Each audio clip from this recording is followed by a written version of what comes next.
This video may not be received well by some men, but I hope for one moment you open your mind and try to see things from a different perspective. You might learn something. This is about opening our minds. A couple of months ago, I had a conversation with a guy that said colorism doesn't really affect black men, and that's why they don't care about it. He said there was nothing to stand in solidarity with black women in regards to that particular topic. There was of no benefit to them. Now, of course, not every black man thinks this way in regards to colorism or black erasure, but it made me think about some things that I wanted to address. When something doesn't affect you, some people don't show any outrage to it. They stop caring. They have this mentality of, if it doesn't apply, let it fly. And although in some cases that thought process works and is a great model to live by, for example, if I say black women are beautiful and I only want a black woman as my wife, other races of women should not be offended, because I'm not disrespecting them by having these feelings towards black women. So in that case, if it don't apply, let it fly. But when it pertains to oppression or discrimination within the black community, it can be highly counterproductive, because if we don't all stand in solidarity, we'll never achieve the very thing we all claim to want and need. If we're not all singing from the same hymn sheet, we won't get anything done. If we only fight and stand up when something directly bothers us or affects us, we'll eventually lose the fight. We also can't get mad when the same women that we refuse to defend or stand up for decide to have that same mentality. Firstly, what is colorism? The dictionary gives a definition: a hatred of dark-skinned people within the same racial or ethnic group. So by that definition, only dark-skinned people can be victims of colorism. I'll make a video further explaining this, but we also have to understand that being dark-skinned doesn't mean you can't be colorist towards other dark-skinned people. But let me touch on a few examples. When you type black women into Google Images, many different shades of black women come up in the search results. Light skin, brown skin, dark skin, and yes, black people come in all shades and complexions. But you also get mixed race and biracial women. You also get results with other races of women who are clearly not black. Being a YouTuber that uses Google Images for most of my videos, this is something I'm very aware of. However, on the flip side, there's no gray area when it comes to black men. If you type black men into Google Images, pretty much every image is of a dark-skinned black man. So dark-skinned black men are very much clearly represented. No erasure there. I'm a light-skinned man that looks biracial. I'm not biracial, but that's how I look. Men that look like me or have my phenotype are not represented very often, or if ever, when it comes to black roles or blackness. And I'm used to that. I also don't often go searching for images of light-skinned or mixed-looking black men. What about blackfishing? Blackfishing is when non-black people use excessive fake tan or tanning beds. They use lip fillers, wear black hairstyles or afro-style wigs to look black, and pass themselves off as black or mixed. I've even had some dark-skinned women say to me that this is not their battle, because these women are doing this to look mixed and not black. And my response is always, mixed with what? Because they're not trying to look mixed with Chinese or Indian. They're trying to look mixed with black. And maybe they only look mixed at the moment because that's all they could achieve at this particular moment. But it's only a matter of time before they up their game to looking quote-unquote full black. I say quote-unquote because there are many light-skinned people that have two black parents, but you guys know what I mean. So blackfishing doesn't affect black men. Or does it? Because believe it or not, there are white and Asian men that are practicing blackfishing. So how would you feel if there were lots and lots of white and Asian men walking around pretending to be black and getting more praise than you? There's been a few situations of light-skinned or mixed actresses depicting dark-skinned characters, sometimes with makeup to enhance their complexion or to make them look darker, and sometimes without any makeup at all. Even Angelina Jolie, a white woman, played a biracial woman for a movie role. But the majority of people overtly offended by this were black women and not black men. Black men weren't affected by this, so why be offended? But what about when Dwayne "The Rock" Johnson was cast to play a dark-skinned fictional character, John Henry? All of a sudden, there was outrage. This is blackface. This is dark-skin erasure. He's not black, he's mixed. Sounds very hypocritical, doesn't it? Where was the outrage for the Nina Simone role? Even in the reverse, there was no outrage when Denzel Washington played Malcolm X, a light-skinned, red-headed, hazel-eyed man. That's because whether you believe it or not, dark-skinned men are the epitome of blackness. There's no question about that. When you think of a black man, you don't think of someone that looks like me. even if I am black. But if you think of a black woman, you have to include every complexion, every variation of blackness, and mix. When picking a black man, dark-skinned men are the choice for most women. This is the case for all races of women. Their top pick will be a dark-skinned black man. Of course, in some aspects for non-black women, this may be a case of fetishization. But I've learned that some men really don't care if they're a fetish, as long as they're getting some too. Now, I can hear a bunch of brothers screaming at the top of their lungs, and I see them getting ready to type that black women prefer light-skinned men, when this simply isn't true. Most black women want a dark-skinned black man. I made a video a few years ago stating this, and in the comment section, the majority of black women said I was right. They wanted a dark-skinned black man, and preferred dark-skinned men over light-skinned ones. However, a lot of dark-skinned women said that sadly, this wasn't the case in the reverse. Black men can be victims of colorism too. I could never dismiss that. It's a fact. But the effects of colorism for women far outweighs the effects for men.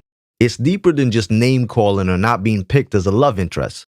With women, it's a lot deeper. Women get belittled on television by the media. Men will openly state that they do not date dark-skinned women. They will disrespect dark-skinned black women and then call it a preference, which it's not. The definition of a preference doesn't mean saying I only date or I don't date. And I'll put a video in the description that goes into a lot more details so you can educate some people on the true definition of preference. Too many people hide behind the word preference when being actively colorist. Women are refused jobs within the media and elsewhere because they're too dark, when oftentimes that doesn't happen to black men, and definitely not to the level that it happens to black women. Now, I know some men will say, but dark-skinned black men are more likely to be stopped and killed by the police than their light-skinned counterparts.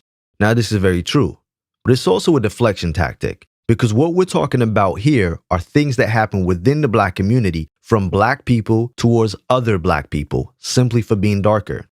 Some of you will remember the case of the digital dark-skinned black model, essentially an animated creation that would take away jobs from black women. I've seen edited images of lighter-skinned models being made to look darker. So instead of giving the jobs to a dark-skinned model, instead they darkened an image of a lighter model or created a computer-generated model. How many times can you say this happens with black men? I've never seen it. Okay, so how about Jeremy Meeks, the mixed light-skinned guy whose mugshot went viral and he became a catwalk model? This isn't the norm. It isn't something that happens all the time, because the reality is the modeling industry wants dark-skinned black men. Yes, this is about money and a level of media fetishization. But how many times do light-skinned female models get jobs over dark-skinned female models? It's not comparable. And there was huge outrage at all of the attention Jeremy Meeks was receiving. Oh, you black women only like him because he's light-skinned. Look at you, and he's a thug, he's a criminal. But when it's a light-skinned female model, those same men are quiet. Those same men call those black women haters. Dark-skinned black men also decide what black is and what black is not.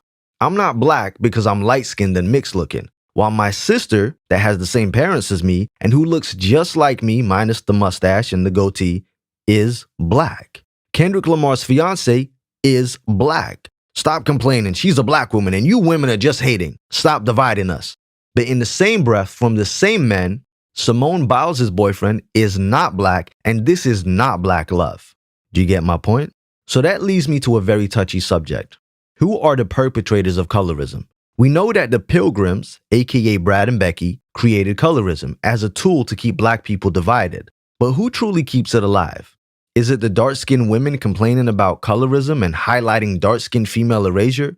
Or is it the men that participate in colorist actions and behavior? The men that place non-black, mixed, and light-skinned women on a pedestal? The men that put black women down for being dark? The men that make it abundantly clear that they do not date dark-skinned black women in particular? I want to repeat myself again. This isn't the beliefs and the thought process of all dark-skinned men. But this message goes out to men that feel this way and project their own insecurities in this manner. Yes, ladies and gentlemen, I said project, because that is what it is. Projection. Black men and women are reflections of each other. If a black man hates the face he sees in the mirror, of course he's going to hate black women, because he sees himself in her. Men and women express trauma and self-hatred in different ways. Generally, women internalize self-hatred by changing themselves physically or self-harm. while men externalize self-hatred by hating and attacking people that look like them. This hatred from dark-skinned black men towards dark-skinned women is a reflection of their own insecurities and internalized demons. I ain't gonna lie. What he say? I'm already black. I don't need no black. Right, that's what he said. Yeah, I ain't gonna lie. I can't have no cut. Like, I know if I'm fucking with you, I'm black as fuck, right? I'm black as shit. So I know if I fuck with a black baby, we gonna have a black ass baby. I ain't with that. I'm already black as fuck. I can't. No. Well, I mean, this is an interesting thing. You know, I mean, like, so if you have a baby, you don't want your baby to be the same complexion as you? Mm. Why? This a once in a lifetime thing.